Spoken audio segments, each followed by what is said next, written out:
주 예수 그리스도의 은혜가 여러분과 함께 하시기를 바랍니다. 이제 우리 다 같이 자리에서 일어나셔서 사순절 셋째 주일 예배를 하나님께 드리시겠습니다.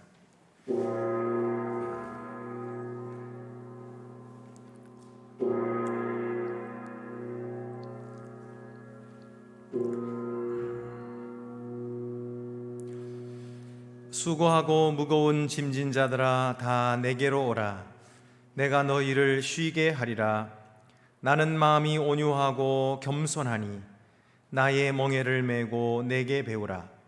그러면 너희 마음이 쉼을 얻으리니 이는 내 멍에는 쉽고 내 짐은 가벼움이라 하시니라. 아멘.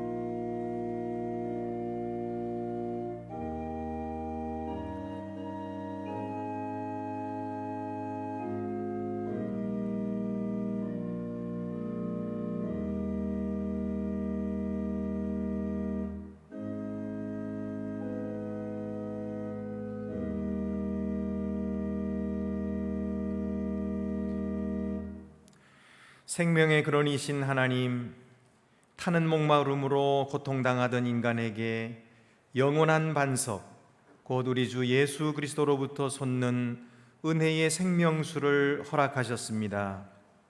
주님의 백성에게 성령을 선물로 주셔서 담대하게 우리 신앙을 고백하는 법을 배우게 하시고 놀라운 주님의 사랑을 기쁨으로 증거하게 하소서.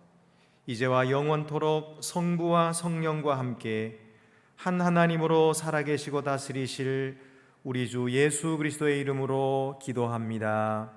아멘.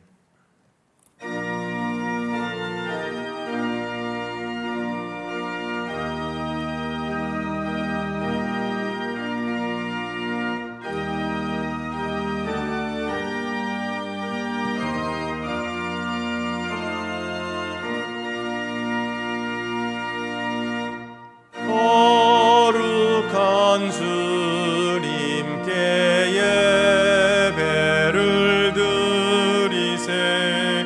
무릎을 꿇고서 영광 돌려 금 같은 순종과 향기로운 겸손을 주님께 바쳐서 경배하세.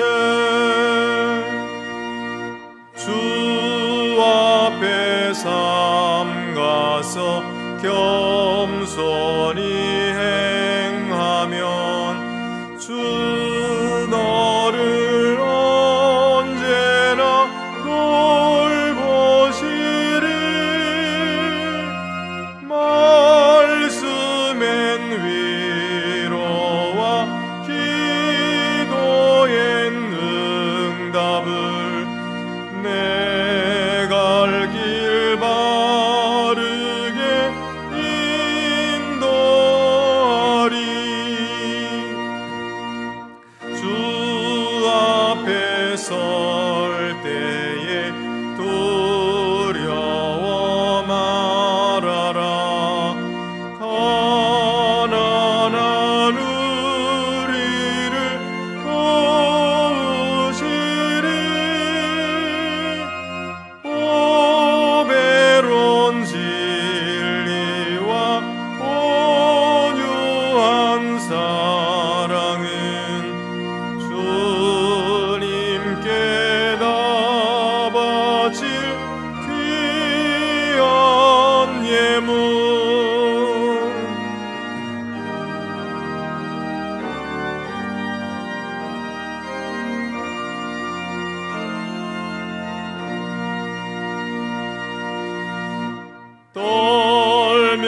앞서서 바치는 이 작은 예물도 주님은 귀하게 받으시리. 어두운 밤 지나고 새 아침 맞으니 믿음과 소망을 늘 주시리. 아멘.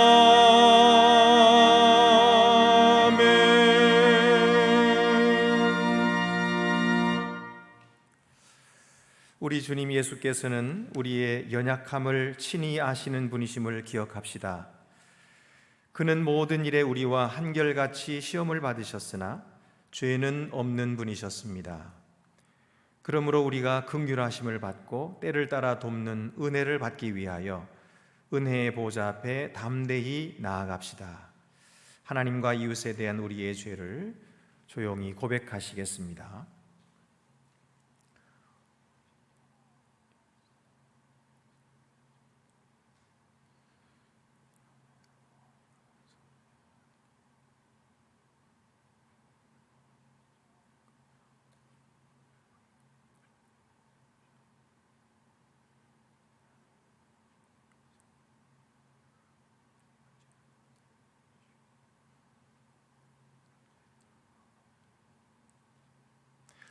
다 같이 고백의 기도를 드리시겠습니다.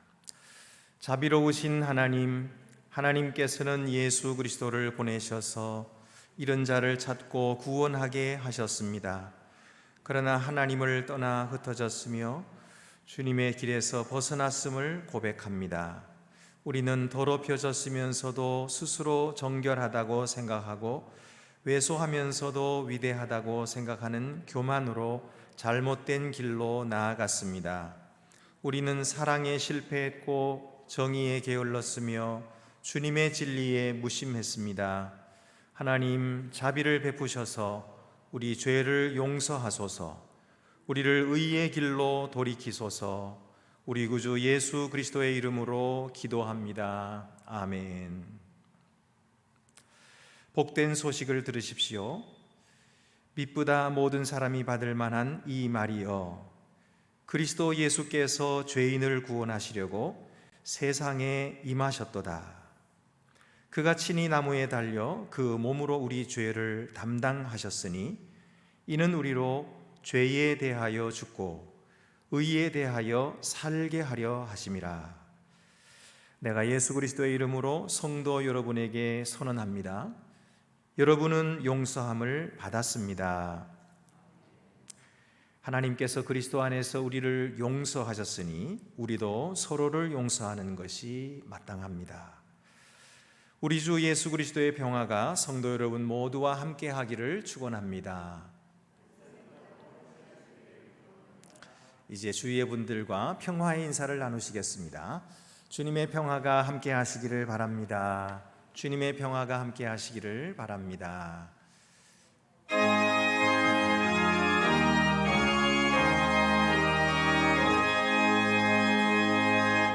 만복의 근원 하나님, 온 백성 찬송 드리고 저 천사여 찬송하세. 찬송 성부 성자 성령.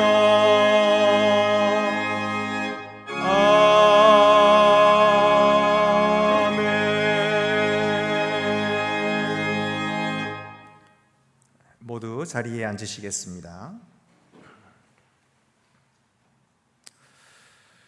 오 주 우리 하나님, 주님의 말씀은 우리 발의 등이요 우리의 길에 빛이 됩니다.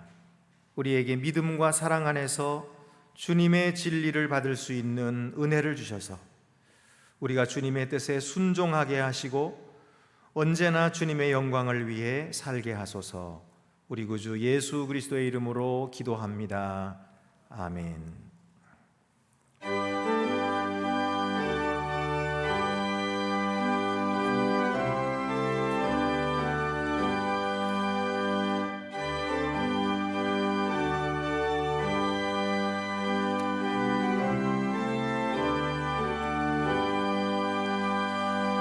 주 없이 살 수 없네 죄인의 구주여 그 귀한 보배 피로 날 구속하소서 구주의 사랑으로 흘리신 보혈이 내 소망 나의 위로 내 영광 됩니다. 주 없이 살 수 없네 나 혼자 못 서리 힘없고 부족하며 지혜도 없도다. 내 주는 나의 생명 또 나의 힘이라 주님을 의지하여 지혜를 얻으리. 주 없이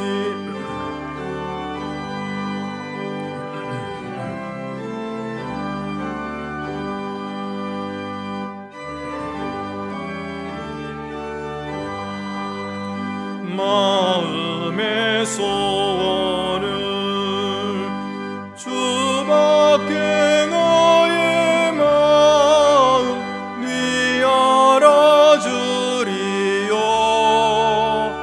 내 마음 위로하사 평온케 하시네.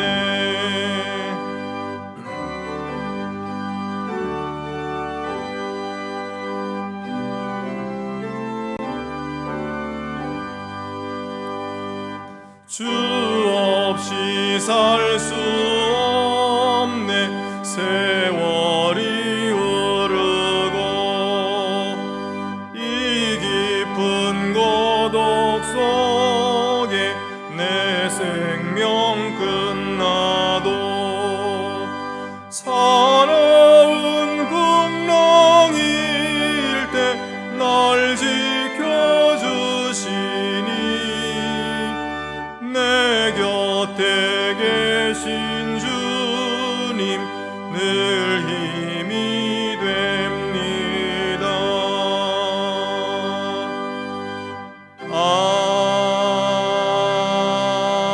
아멘.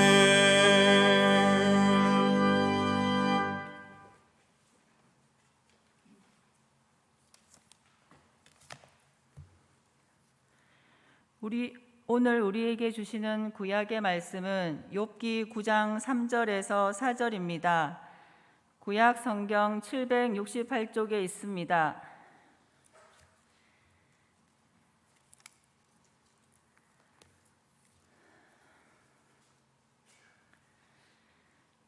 성령께서 교회에게 주시는 말씀을 들으십시오. 사람이 하나님께 변론하기를 좋아할지라도 천마디에 한마디도 대답하지 못하리라. 그는 마음이 지혜로우시고 힘이 강하시니 그를 거슬러 스스로 완악하게 행하고도 형통할 자가 누구이랴. 주님이 주시는 말씀입니다. 우리에게 주시는 신약의 말씀은 로마서 16장 25절에서 27절입니다. 신약 성경 263쪽에 있습니다.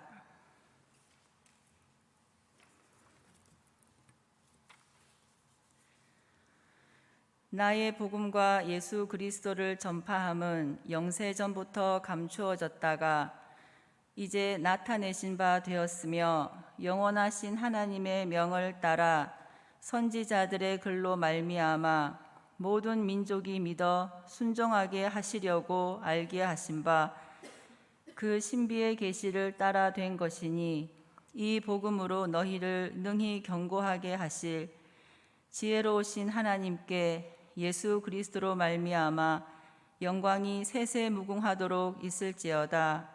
아멘. 주님이 주시는 말씀입니다.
우리에게 주시는 복음서 말씀은 누가복음 11장 45절에서 52절입니다.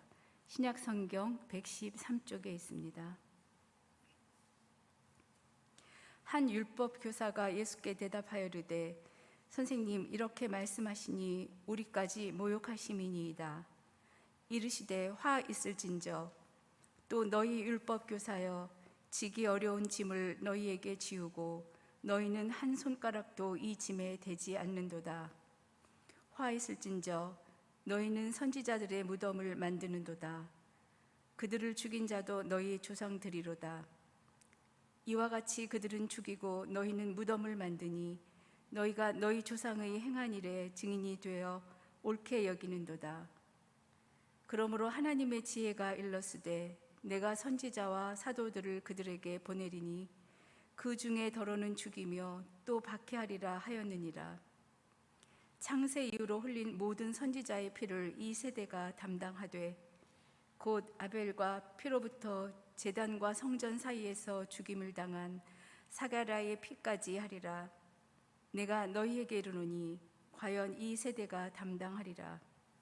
화 있을진저, 너희 율법 교사여, 너희가 지식의 열쇠를 가져가서 너희도 들어가지 않고 또 들어가고자 하는 자도 막았느니라 하시니라. 주님이 주시는 말씀입니다.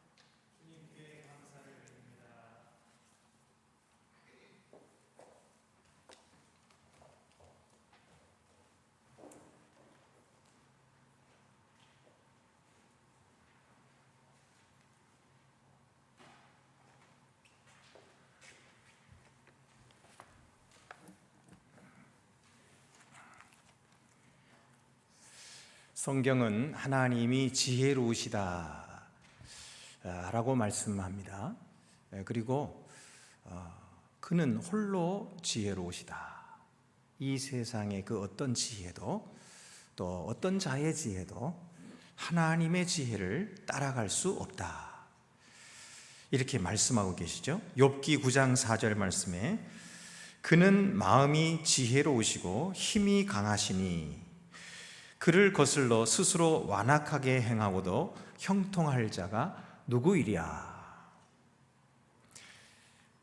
그는 지혜로우시고 그리고 능력이 많으신 분이시다. 전능하신 분이시다. 그렇게 말씀하고 계시고요. 이사야 40장 28절에도 너는 알지 못하였느냐 듣지 못하였느냐 영원하신 하나님 여호와 땅끝까지 창조하신 이는 피곤하지 않으시며 곤비하지 않으시며 명철이 한이 없으시다. 명철이 한이 없으신 지혜로우신 하나님이라 이렇게 말씀하고 있습니다.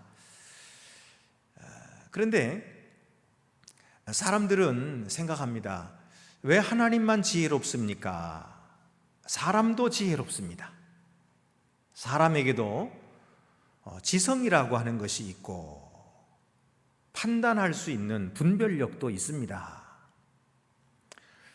그런데 왜 하나님 홀로 지혜롭다고 하십니까? 그렇게 말할 수 있습니까? 이렇게 물을 것입니다. 사람들은 하나님이 사랑이시다라고 하는 말을 이렇게 오해합니다. 하나님은 사랑이시니까 사람들에게 아무런 문제가 없게 해주실 것이다. 그 사람의 도덕성이 어떻든 영적인 상태가 어떻든 그건 상관없이 그저 사람들을 편안하게 아무 문제가 없게 그렇게 해주실 것이다. 그러니까 이 지혜롭고 능력 많으신 하나님은 사람이 당하는 질병 또는 사람이 사고를 당한다든지 실직을 한다든지 사랑하는 사람을 잃어버린다든지 하는 이런 것들을 다 없애줄 것이다 이렇게 생각을 합니다. 근데 실제로는 이 세상에는 이런 인간들의 불행이 있고 고통이 있거든요. 그래서 생각하기를 하나님은 아마 인간을 이렇게 편안하게 살게 해주는 인간의 복지를 만드는데 실패하셨을 것이다. 또는 하나님은 그러니까 안 계시는 거야. 이렇게 생각을 하는 것입니다. 만약에 하나님이 진짜 지혜로우시다면 왜 그런 부조리한 일들이 계속 사람들에게 생겨나게 하겠는가? 이렇게 생각을 하는 것이죠. 그런데 성경 어디에도 하나님이 죄에 빠진 인간들을 편안하게 잘 살게 해주시겠다는 말씀이 없어요.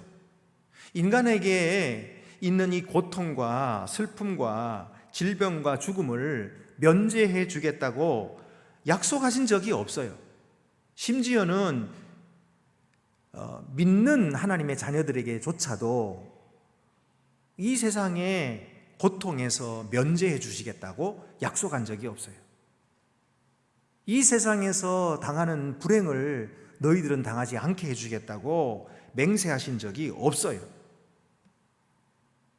오히려 하나님은 지혜로우시기 때문에 자기의 백성들이 그런 일을 당하도록 허락하시는 것입니다. 그리고 그 일을 통하여서 하나님의 목적을 이루시는 것입니다. 하나님의 목적은 사람을 구원하셔서 하나님 닮은 거룩한 자들로 만들어주시는 것이에요. 그래서 하나님과 함께 살도록 하시려는 거예요. 이런 목적을 하나님은 이루시기 위해서 사람이 불행한 일을 당하고 실직을 당하고 병들고 하는 일을 허락하신다고 말씀하시지, 하나님은 사랑이시니까 인간의 모든 불행을 면제해 주시고 없이 해 주신다는 말씀을 하신 적이 없다, 이 말씀이죠.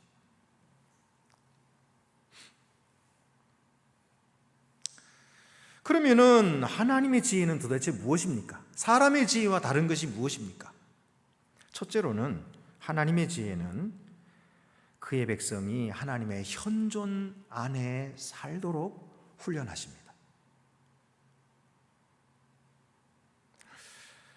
아브라함은 기근을 피해서 애굽으로 내려갔는데요, 내려가면서 아내에게 말했어요. 애굽 사람들은 하나님을 몰라. 그 사람들은 악한 사람들이야.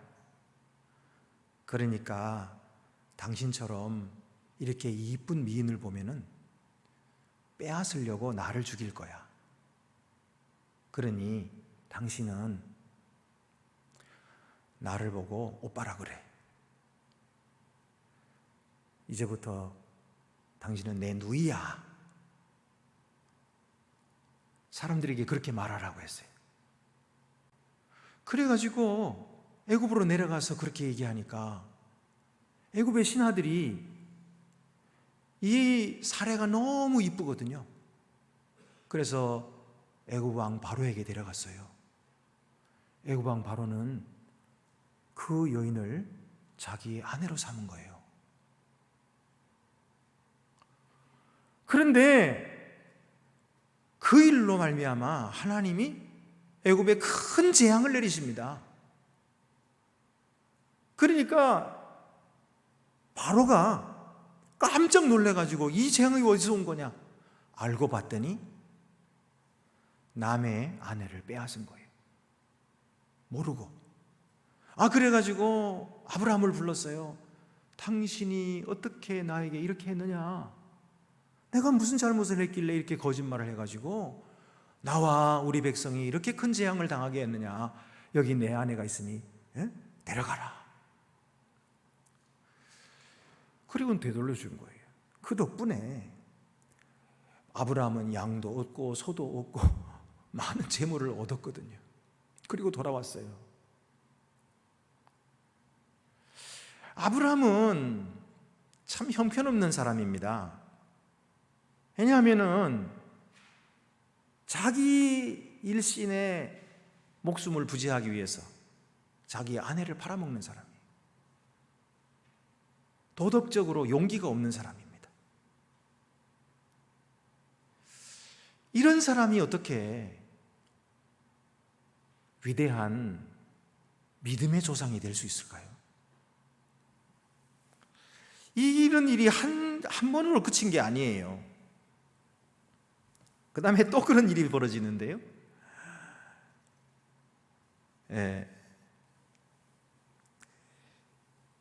또다시 아비멜렉이라고 하는 사람이 가가지고요. 또 그렇게 그랄 땅에 가서 아비멜렉이라는 사람에게 또 거짓말을 해요. 그래서 내 누이다.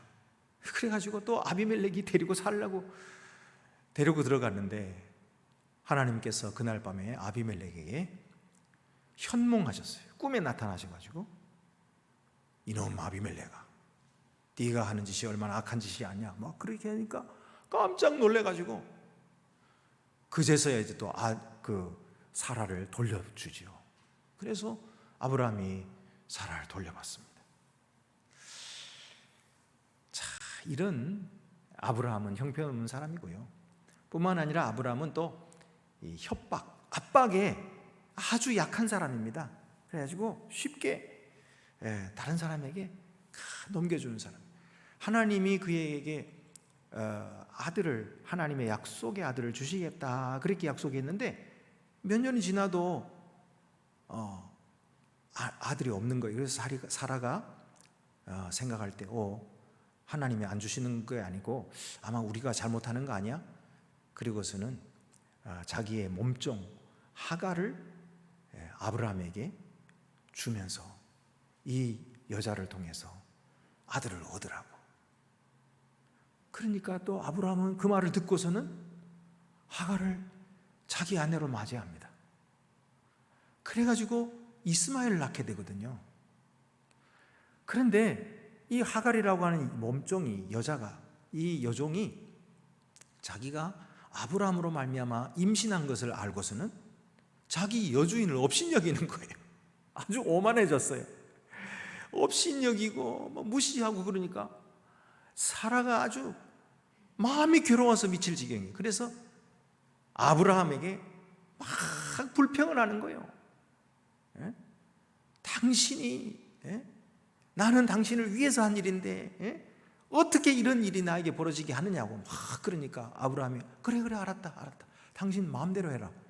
그래가지고 사라는요 자기 몸종과 그 아들 이스마엘을 내쫓아 버리거든요. 이런 일이 벌어지는, 결국 아브라함이 원칙에 충실하지 못한 아주 나약한 사람이었어요. 자, 이런 사람이 어떻게 하나님의 백성의 위대한 믿음의 조상이 될 수 있겠습니까? 그런데 하나님의 지혜는 그를 일생 동안 연단하십니다. 그래서 위대한 믿음의 조상으로 만들어 가시는 것을 보게 됩니다. 창세기 15장 1절 말씀에 아브라함아 두려워하지 말라. 아브라함은 늘 두려움 때문에 겁집어 먹고 거짓말하고 그랬는데 아브라함아 두려워하지 말라. 나는 내 방패요 너의 지극히 큰 상급이니라. 하나님이 그렇게 말씀해 주시고요. 또 창세기 17장 1절에는 나는 전능한 하나님이라 너는 내 앞에서 행하여 완전하라. 그렇게 말씀하셔요. 이 아브라함을 그렇게 훈련시키시니까 결국 아브라함이 어떻게 되냐면요 아주 두려움 없는 사람이 돼요. 그래서 자기 조카 롯이 인질로 끌려가니까 군사들이 이끌고 가가지고 그 군사들을 치고, 그리고 그 인질들, 롯과 함께 붙들려간 온 가족들과 인질들을 다 다시 구출해 오고요 전리품도 획득해 가지고 오거든요. 이런 용기가 어디서 났을까요? 하나님이 나와 함께 계신다라고 하는 믿음을 가졌기 때문에 이 겁쟁이 아브라함이 용맹스러운 하나님의 사람이 됩니다. 뿐만 아니라 바로에게서 얻는 재물 그것 탐냈던 사람이 그 가지고 온 전리품을 소돔 왕이 당신 가져라고 주니까 나는 가지지 않겠다.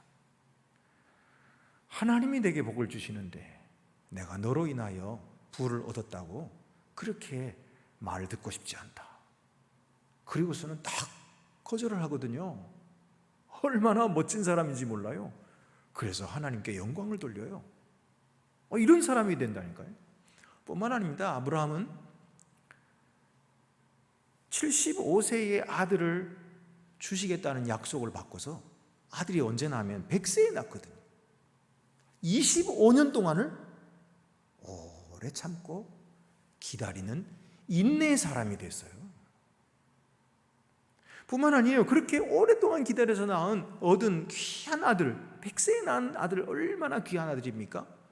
그런데 하나님께서 그 아들을 내게 바치라 그러실 때에 이 아들을 통해서 큰 민족을 이루어 주시겠다고 약속하신 하나님께서 아마 다른 무슨 방법이 있으시겠지 이렇게 믿고서는 그 귀한 아들을 하나님께 바치는 정말 큰 믿음의 사람이 됩니다. 자, 이 모든 것들이 바로 하나님의 지혜인 것이죠. 하나님의 지혜는 하나님의 사람들로 하여금 하나님의 임재 가운데 살도록 훈련하십니다.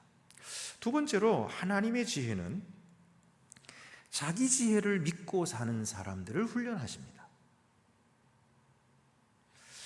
하나님을 의지하기보다 자기를 더 의지하려는 사람들, 그런 사람들을 훈련하시는 것이에요. 야곱은 차남으로 태어났지요. 그러나 그가 태어날 때부터 하나님께서는 이 차남에게 장자권을 주시리라 하고 약속을 하셨어요. 그런데 야곱은 어머니를 닮아가지고 자기 술수로 그 장자권을 얻으려고 한 것입니다. 그냥 가만히 기다리고 앉아 있으면 저절로 장자권이 자기에 올 텐데도 불구하고 기다리지 못하고 자기 머리를 써가지고 쉽게 얻으려고 하는 거예요. 자기의 이 똑똑한 머리를 사용하면은 그러면 내가 그걸 쉽게 얻을 수 있다 이렇게 생각한 거죠. 그래서 술수를 쓰기를 자기 형 에서가 사냥해서 돌아와 피곤하고 배고플 때에 고소한 냄새를 풍기는 이 팥죽을 끓여가지고 냄새를 계속 풍기는 거예요. 그러니까 와가지고 그 팥죽 한 그릇 달라고 청할 때에 형이 가지고 있는 장자권하고 이거 하고 바꾸자고. 이 정신없을 때에 그런 일을 해가지고요 훌딱 바꿔버리고 그리고 자기의 장자권을 가져버렸어요. 형은 자기도 모르는 사이에 딱 뺏겨버리고 말았어요. 그런가 하면은 아버지가 내려주는 이 아버지 이삭이 내려주는 축복도 형이 받아야 할 걸 자기가 가로채기 위해서 아버지가 눈먼 그것을 악용해가지고 자기 팔에다가 양가죽을 다 뒤집어 쓰고 형의 에서인 것처럼 들어가가지고는 에서가 받아야 할 그 축복을 다 받아버린 거예요. 이런 야곱이거든요. 야곱은 생각할 때에 자기 꾀로 모든 일을 다 할 수 있다고 생각하고 자기 꾀면 다 이루어진다고 생각했어요. 자기가 원하는 것은 다 이룰 수 있다고 생각했어요. 그런데 웬걸 자기가 다 얻었다고 생각하는 그 순간부터 일이 다 그르치기 시작하는 거예요. 형이 화가 나가지고 죽이려고 하니까 집에서 도망칠 수밖에 없었어요. 그래서 어머니 아버지와 떨어져서 20년을 살아야 했어요. 그리고 또 이 삼촌 라반의 집에 가가지고 거기서 우거하고 거기서 일을 하고 사는 동안에 하나님께서는 그 지혜로 이 야곱을 훈련시키십니다. 그래서 야곱이 지금까지 다른 사람을 속이고 사기치고 그랬는데 이번에는 자기가 속임을 당하게 하시고 사기를 당하게 하시는 거예요. 삼촌 라반은 아주 고객을 등쳐먹는 그런 주인이었어요. 그래서 이 야곱을 데려다가 일을 부리는데 어떻게 시키냐면, 내 딸을 네가 좋아하니까, 사랑하니까 내 딸을 라헬을 너에게 줄게. 그러니까 7년 동안 나를 위해서 일하면 내 딸을 줄게. 이렇게 말해놓고선 7년 동안 죽으라고 일을 하고 한 푼도 받지 못하고 그 딸을 얻겠다고 또 일을 했는데, 그 딸과 결혼한 첫날 밤에 지나고 나서 보니까 라헬이 아니고 그의 언니 레아인 거예요. 레아는 눈이 안 좋아가지고 남편을 잘 얻을 수 없는 여인이었어요. 그러니까 이 야곱에다 갖다 떠맡긴 거예요. 그 야곱이 깨고 아침에 일어나서 보니까 내가 사랑하는 라헬이 아닌 거예요. 그래가지고 따져 물으니까 라반이 그래 알았다. 내일은 내가 꼭 라헬을 줄게. 대신에 이 라헬을 위해서 네가 또 7년 동안 일해야 돼. 이러는 거예요. 그래가지고 또 고스란히 그 아내를 얻고도 또 7년이 14년 동안을 고생하게 되는 거예요. 그런데 이 야곱은 그래도 변화가 안 됩니다. 삼촌이 나를 속여? 그러면 나도 삼촌을 속일 거야. 그러면서 변화되지 못한 야곱은 삼촌의 양을 데려다가 점점 약하게 만들고, 그리고 새끼 못 낳게 만들어 놓고 자기 새끼들은 많이 만들어 가지고 자기 양 때는 많이 만드는 거예요. 이렇게 속이니까 삼촌 라반이 화가 난 거예요. 그래서 이 야곱을 죽이겠다고 보복하려고 하니까 눈치채고서는 밤중에 도망을 칩니다. 그래서 자기 식솔들 다 거느리고 그동안 벌었던 양떼와 소떼, 낙타떼들을 다 이끌고 밤중에 확 도망을 치는 거예요. 근데 나중에 라반이 알고서는 쫓아가죠. 근데 하나님 때문에 라반이 야곱을 해치지를 못해요. 해치지를 못하고, 그리고는 무슨 말을 하냐면, 나는 너를 다시는 보기 싫다. 우리 다시는 만나지 말자. 그리고 돌아가요. 이게 야곱입니다. 하나님께서는 야곱이 다른 사람을 속임당하는 사람이 어떤 마음일지를 스스로 느끼게 하시는 거예요. 사기를 당해보면 그것이 얼마나 쓰라린지를 스스로 느끼도록 하시는 것이 하나님의 지혜예요. 근데요, 세 번째 하나님의 지혜는 하나님의 백성이 하나님만 의지하는 두려움 없는 백성이 되게 하시는, 이것이 하나님의 지혜입니다. 야곱이 이제 고향으로 향하는데 형 에서의 지역의 경계에 다다랐어요. 그 지역으로 들어가기 전에 사람들을 보내가지고 에서에게 화친을 청했는데, 돌아오는 전갈은 에서가 400명의 군사를 데리고 야곱을 치러 온다는 이야기예요. 야곱은 얼마나 겁이 났는지 몰라요. 그리고 아주 절망해졌어요. 이제는 어디를 봐도 도와줄 사람이 없거든요. 삼촌 라반에게서도 저렇게 쫓겨났지요. 형은 저렇게 나를 미워서 죽이려고 오고 있지요. 그러니 이제 어디로 도망쳐야 되는 겁니까? 그래서 자기 딴에는 살아남겠다고 자기 떼를 두 떼로 나누어 가지고 한쪽 떼를 공격하면은 다른 떼라도 도망을 치자, 이러고서는 떼를 두로 나누어 놓고, 그리고 또 계획을 세워가지고 형이 오면은 선물을 주고 이렇게 해가지고 형 마음을 녹여보려고 또 그렇게 계획을 세우고, 그리고 그래도 또 안 돼가지고 자기의 처자들을 다 야복강 나루를 건너게 하고서 자기 혼자 야복 나루를 건너지도 못하고 무서워가지고 거기에 앉았어. 자기 신세를 생각하니까 너무너무 처량한 거예요. 그래서 하나님께 기도했어요. 하나님, 내가 하나님의 축복을 좀 받아가지고 성공하는 게 그게 그렇게 잘못됐습니까? 나를 왜 이렇게 만듭니까? 그리고 기도하는데 천사가 와가지고 오니까 그 천사가 막 씨름하는 거예요. 이게 야곱이 기도하는 모습이에요. 천사가 막 야곱과 씨름을 하는데 천사가 야곱의 이 허벅지 뼈를 탁 치니까 허벅지 뼈가 탈골이 돼버렸어요.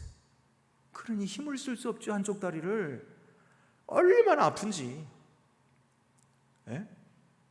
그리고서는 천사가 하는 말이 나로 가게 하라. 날이 세려하니 나로 가게 하라 그러는 거예요. 이 말이 무슨 말입니까? 하나님도 이제 돌아서시겠다는 거예요. 도저히 야곱과는 상대 못 하시겠다는 거예요.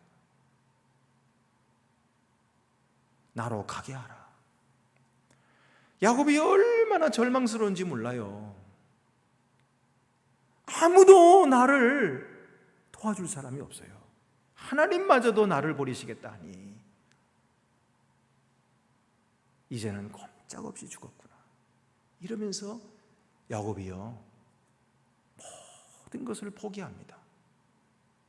가만히 생각해 보니까 자기가 이제까지 모든 한 일이 자기는 잘한다고 자기 꾀를 써가지고 자기 지혜를 다 동원해가지고 그래서 형도 속이고 아버지도 속이고 삼촌도 속이고 다 속여가지고 얻어냈다고 생각하는데 그게 결국은 형과 원수지게 만들었고 아버지를 잃게 만들었고 이 삼촌 라반과 또 헤어지게 만들었고 결국은 내가 꾀를 쓴 것이 전부 다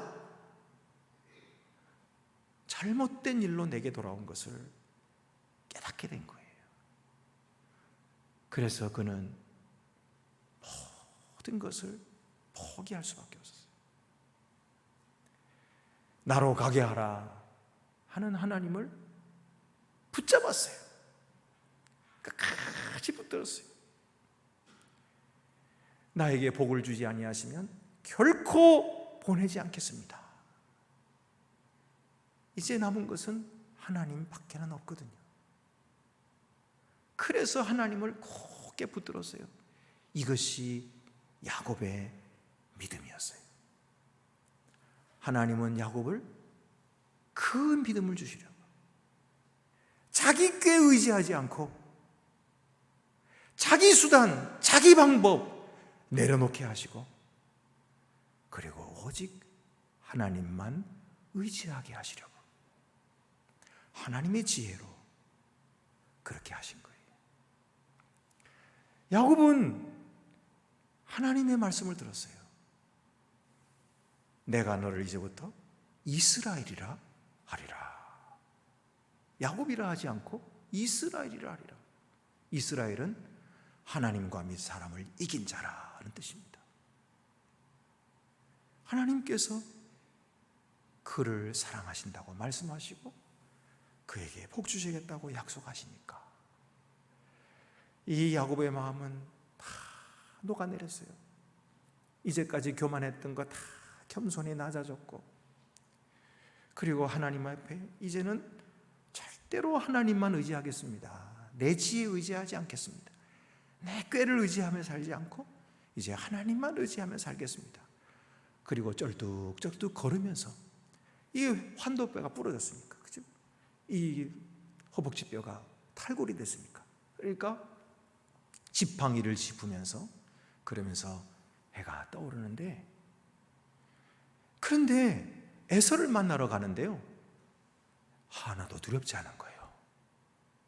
에서를 만나는 것이 하나도 두렵지 않아요. 왜 그랬을까요? 두려운 하나님을 만났고 그리고 이 세상의 인생이라는 것이 내 능력으로 되는 것이 아니구나.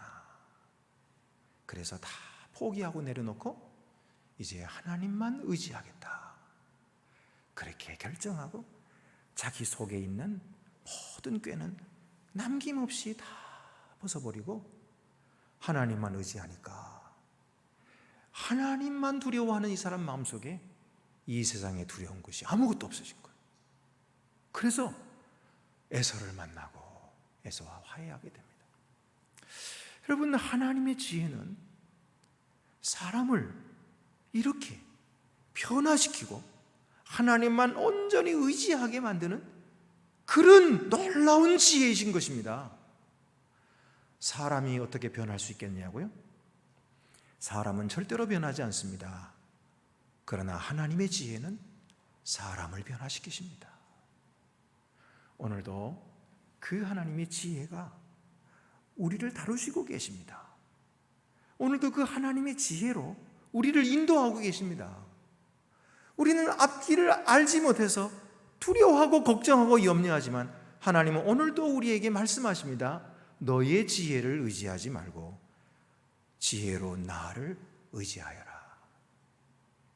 하나님 말씀에 순종하면 밝고 명랑한 새 길이 열리겠지만 하나님의 말씀 순종하지 않고 여전히 자기 똑똑한 거 의지하고 자기 지혜 의지하고 살아가면 하나님께서 야곱처럼 가만두지 않으시죠. 아브라함처럼 가만두지 않으시죠. 바울처럼 가만두지 않으시죠. 하나님께서는 오늘도 그 놀라우신 지혜로 온 세상을 주관하실 뿐만 아니라 우리 하나님의 사람들 한 사람 한 사람을 지혜로 다스리시고 사랑으로 보호해 주시고 계신 것입니다. 오늘도 주님의 놀라우신 지혜 앞에 우리의 꾀를 내려놓고 우리의 속임수를 내려놓고 우리의 수단들을 다 내려놓고 하나님만 의지하고 하나님만 순종하고 하나님만 섬기시는 주님의 백성들이 더욱 되시기를 바랍니다. 기도드리시겠습니다. 은혜로우신 하나님 아버지, 저희들은 우리의 꾀가 최고인 것처럼 생각합니다. 그래서 원칙도 없이 하나님의 법을 무시하고 남을 속이고 내 꾀로 모든 것을 이룰 수 있을 것이라고 지금도 생각하며 살고 있사오니 주여 불쌍히 여겨주시고 깨닫게 하여 주옵소서. 하나님의 지혜가 놀라우시고 하나님은 우리를 사랑하시고 그 사랑 속에서 그 지혜로 모든 일들을 우리에게서 이루시고 우리를 구원하시고 우리에게 참된 영광의 자리로 인도하시는 것을 깨닫게 하시고 우리 자신의 지혜를 내려놓고 지혜로우신 하나님께 순종하고 하나님만 의지하는 주의 거룩한 백성들이 더욱 되게 하여 주시옵소서. 우리 주 예수 그리스도의 이름으로 기도드립니다. 아멘. 찬송과 영광과 지혜와 감사와 존귀와 능력과 힘이 우리 하나님께 세세토록 있을지로다. 아멘. 나는 전능하신 아버지 하나님 천지의 창조주를 믿습니다. 나는 그의 유일하신 아들 우리 주 예수 그리스도를 믿습니다. 그는 성령으로 잉태되어 동정녀 마리아에게서 나시고 본디오 빌라도에게 고난을 받아 십자가에 못 박혀 죽으시고 장사된 지 사흘 만에 죽은 자 가운데서 다시 살아나셨으며 하늘에 오르시어 전능하신 아버지 하나님 우편에 앉아 계시다가 거기로부터 살아있는 자와 죽은 자를 심판하러 오십니다. 나는 성령을 믿으며 거룩한 공교회와 성도의 교제와 죄를 용서받는 것과 몸의 부활과 영생을 믿습니다. 아멘. 자비로우신 하나님, 주일 아침 건강한 몸으로 주님 전에 나와 예배드릴 수 있게 하시니 감사합니다. 길고 추웠던 겨울도 다 지나고 따뜻한 햇빛과 온화한 바람, 땅을 적시는 비로 모든 만물이 생기로 가득합니다.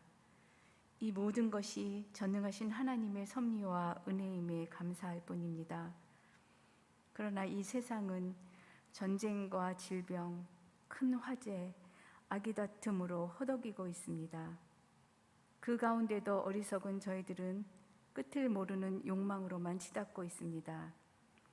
주님, 회개하고 또 회개해야 하오니 불쌍히 여기시고 용서하여 주시옵소서. 어려울 때 도와주시고 간절히 기도할 때 귀 기울여 무거운 짐을 함께 져주시는 주님이심을 믿습니다. 모르는 것, 잘못된 것을 책망하시어 깨우치게 하시고 다시 새로워지게 하시옵소서. 때를 따라 도우시는 하나님이 곁에 계심을 믿습니다.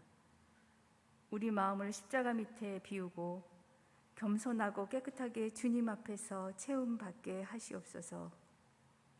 우리 마음속 있는 그대로 주님 앞에 가지고 나왔사오니 살아계신 하나님과 교제하는 시간, 가장 소중한 시간을 허락하시옵소서.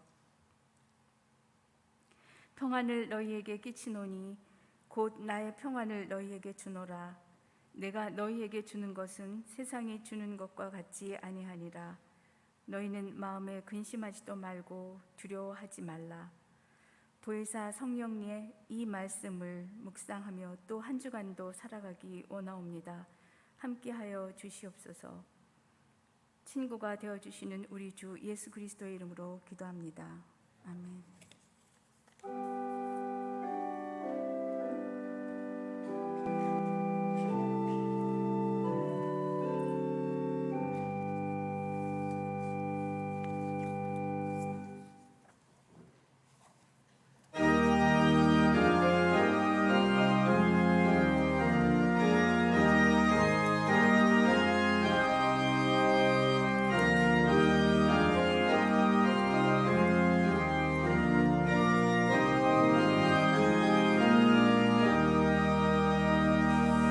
주 사랑 안에 살면 두려움 없으며 그 사랑 변함없어 늘 마음 편하다. 저 폭풍 몰아쳐서 내 마음 떨려도 주 나의 곁에 계셔 겁낼 것 없어라. 주 나의 목자신 부족함 없으며 주 인도하는 대로 늘 따라가리라.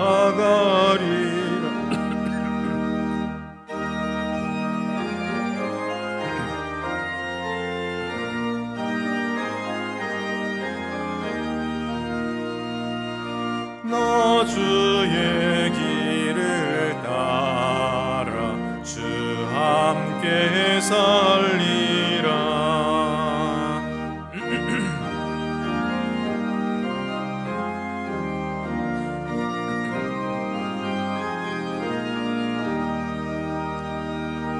저 넓고 푸른 들판 내 앞에 열리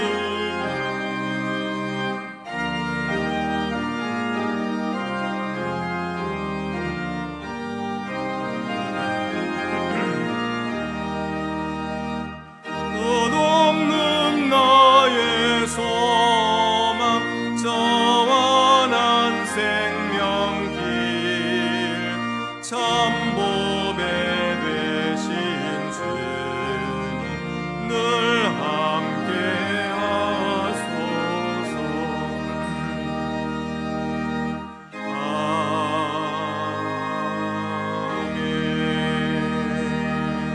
아멘. 주보를 참고하시고 봉헌과 감사의 기도를 드리시겠습니다. 주 우리 하나님께 감사드립시다. 자비로우신 하나님, 하나님께서 사랑과 이해로 연약한 우리 삶을 돌보시고 우리 모두가 예수 그리스도 안에서 새 생명을 얻기 원하시니 하나님을 찬양합니다. 우리를 위해 십자가를 지기까지 하시고 무덤까지 견디시며 우리를 새 생명으로 인도하시는 주님의 사랑에 우리는 어찌할 줄을 모릅니다.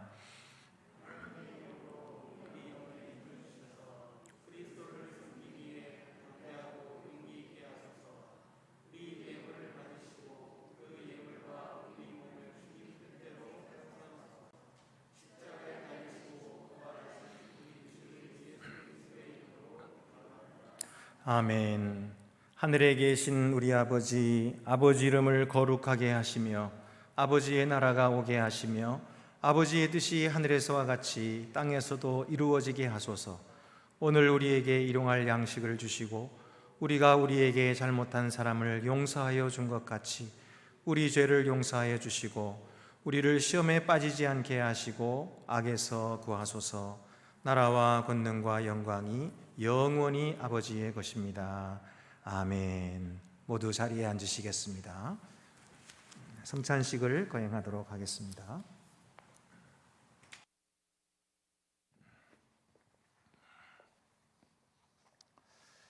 주께서 여러분과 함께 하시기를 빕니다. 여러분의 마음 문을 여십시오. 우리 주 하나님께 감사드립시다. 우주의 창조주이시며 구속자이신 하나님, 하나님께 감사와 찬양을 드리는 것은 우리의 마땅히 행할 바이며 또한 우리의 지극한 기쁨입니다. 하나님께서는 지혜로 만물을 지으셨고 능력으로 만물을 유지하십니다. 하나님께서는 하나님의 형상대로 우리를 지으셔서 하나님을 사랑하며 섬기게 하셨으나 우리는 하나님의 약속을 잊었고 하나님의 계명을 저버렸습니다. 그러나 하나님께서는 자비하심으로 우리를 버리지 않으셨고 여전히 우리를 하나님의 것이라 선언하셨습니다. 우리가 애굽에서 노예로 있을 때에 우리를 해방시키셨고 바닷물 사이로 우리를 인도하셨습니다. 광야에서 하늘의 양식으로 우리를 먹이셨고 사막의 샘으로 목마른 우리를 만족시키셨습니다. 성산에서는 우리를 하나님의 길로 인도하는 하나님의 율법을 주셨습니다. 요단강을 건너 우리를 약속의 땅으로 이끄셨고 환난 때에 우리를 지켜주셨습니다. 예언자들을 보내셔서 제멋대로 나아가던 우리를 부르시고 새로운 순종과 의의 길로 나아가게 하셨습니다. 그리고 독생 성자를 보내셔서 영생의 길이 되게 하셨습니다. 그러므로 우리가 하나님을 찬양합니다.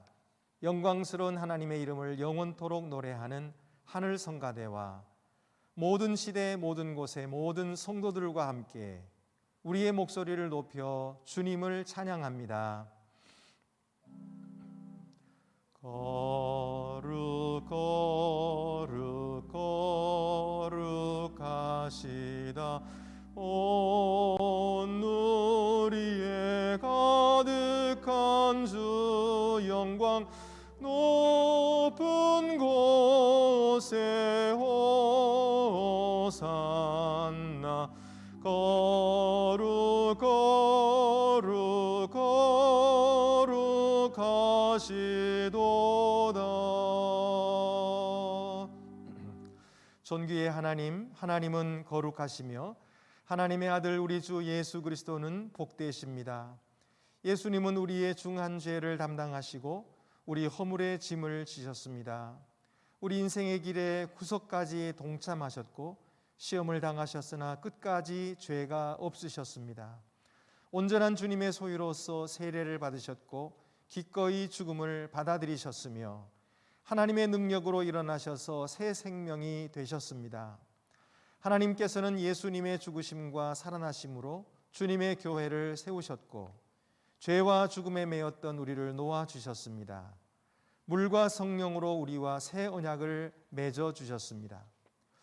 주 예수께서 잡히시던 밤에 떡을 가지사 축사하시고 떼어 가라사대 이것은 너희를 위하는 내 몸이니 이것을 행하여 나를 기념하라 하시고 식후에 또한 이와 같이 잔을 가지시고 가라사대 이 잔은 내 피로 세운 새 언약이니 이것을 행하여 마실 때마다 나를 기념하라 하셨음을 감사합니다.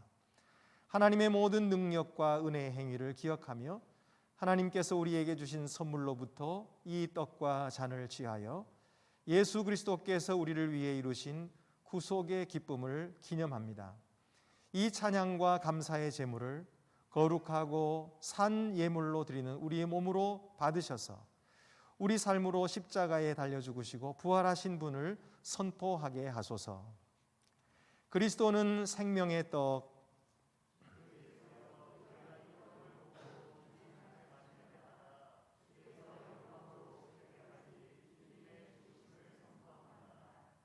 여러분이 가지신 떡의 뚜껑을 여시겠습니다.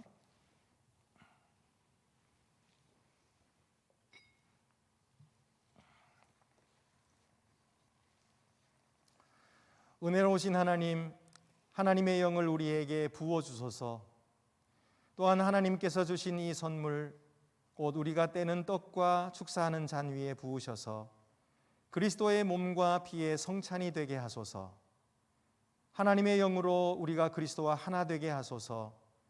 그리하여 이 성찬에 참여한 모든 이와 함께 어디에서나 섬김으로 하나 되게 하소서. 이 떡이 우리를 위한 그리스도의 몸이듯 우리를 보내셔서 세상 가운데 그리스도의 몸이 되게 하소서. 그리스도로 말미암아 이제와 영원까지 모든 영광과 존귀를 거룩한 교회 안에 계신 성령께 그리고 주님 곧 전능하신 성부 하나님께 바칩니다. 아멘.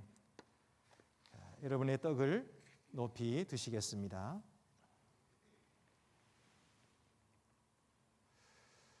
여러분을 위하여 주시는 그리스도의 몸입니다.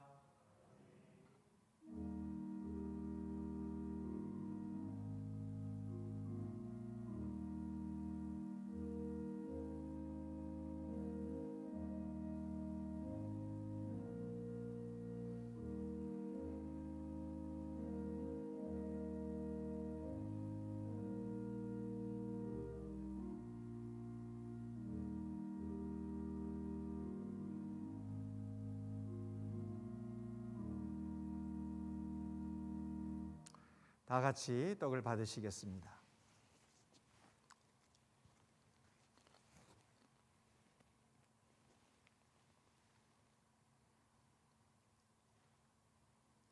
이어서 잔의 뚜껑을 여시고 높이 드시겠습니다.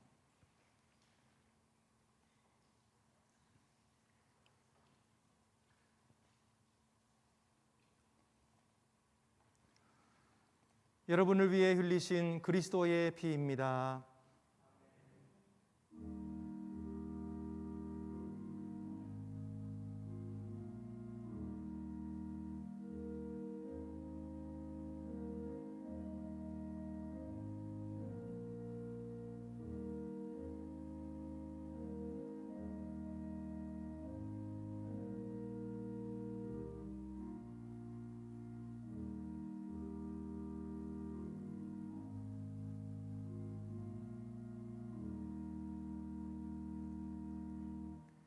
다 같이 잔을 받으시겠습니다.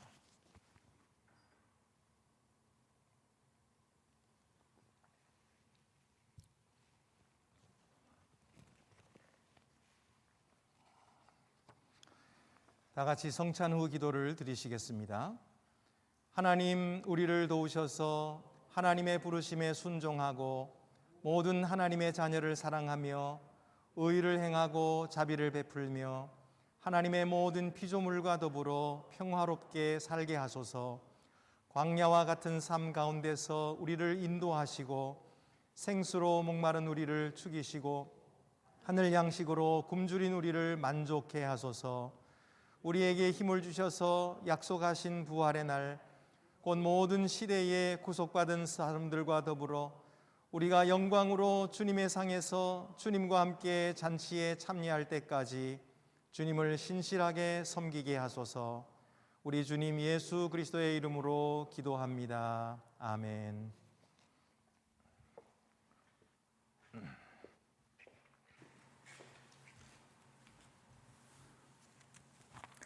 네, 교회 소식 알려드리겠습니다. 지금 우리가 방역 수칙에 따라서 예배당 좌석수의 70%로 315명 미만으로 모이고 있습니다. 자리는 얼마든지 충분합니다. 그런데 요즘에 이렇게 확진자가 많이 생기고 하니까 그런 것 때문에 못 나오시는 분들이 많이 계신 것 같아요. 그래도 나오실 수 있으니까 이제 나오시기를 바라고, 또 우리 모든 성도들이 함께 나올 수 있도록 여러분들이 서로 격려해 주시기를 바랍니다. 부활절 유아 세례, 성인 세례가 있겠습니다. 신청해 주시기를 바랍니다.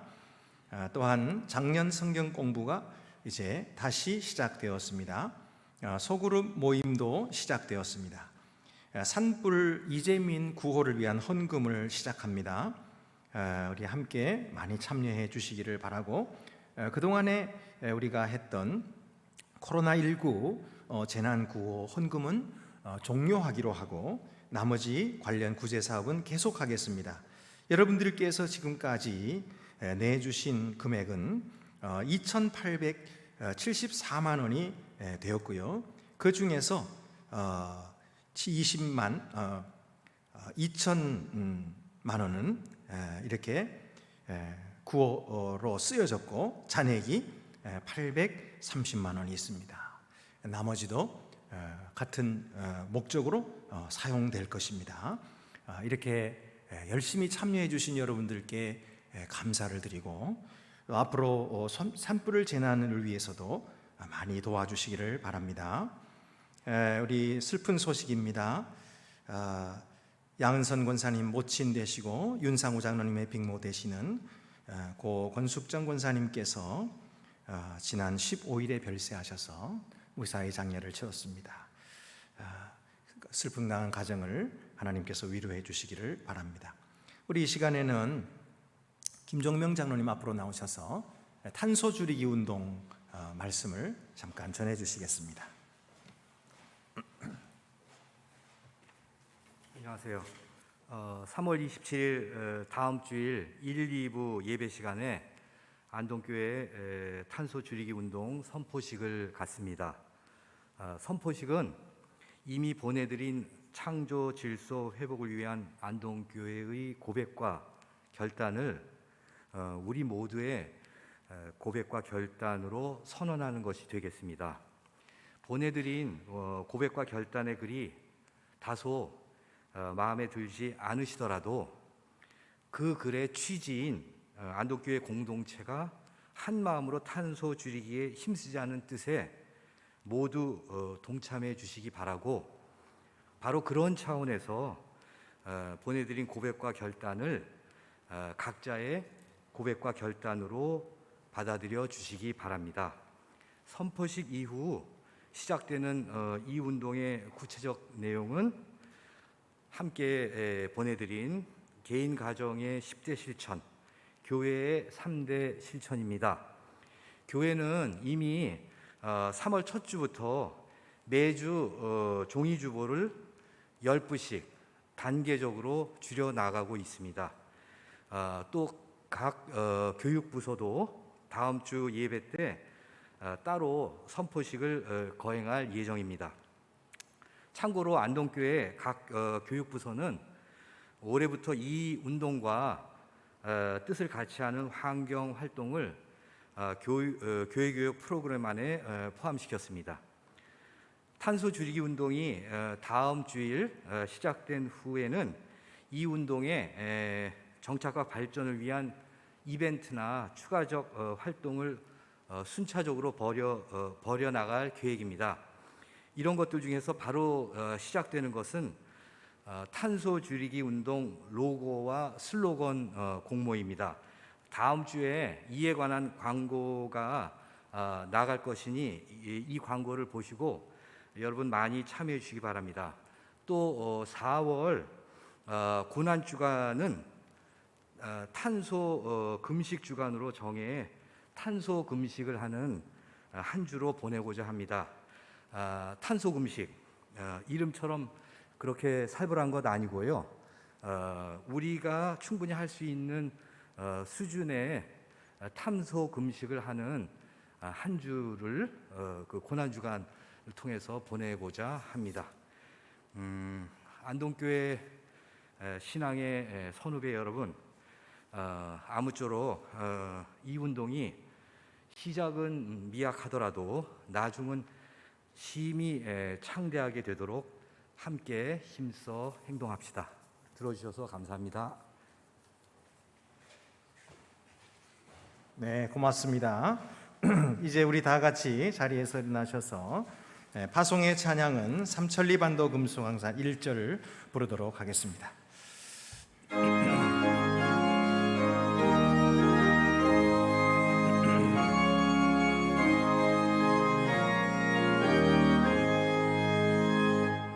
삼천리반도 금수강산 하나님 주신 우리 동산 삼천리반도 금수강산 하나님 주신 우리 동산 이 동산에 할 일 많아 사방의 일꾼을 부르네 곧 이날에 일 가려고 누가 대답을 할까 일하러 가세 일하러 가 삼천리 금수강산 위에 하나님 명령 받았으니 한도강산에 일하러 가세. 평화 가운데 주님을 사랑하고 섬기기 위하여 세상으로 나아가시오. 주 예수 그리스도의 은혜와 하나님의 사랑과 성령의 교통하심이 너희 무리와 함께 있을지어다. 할렐루야. 아멘.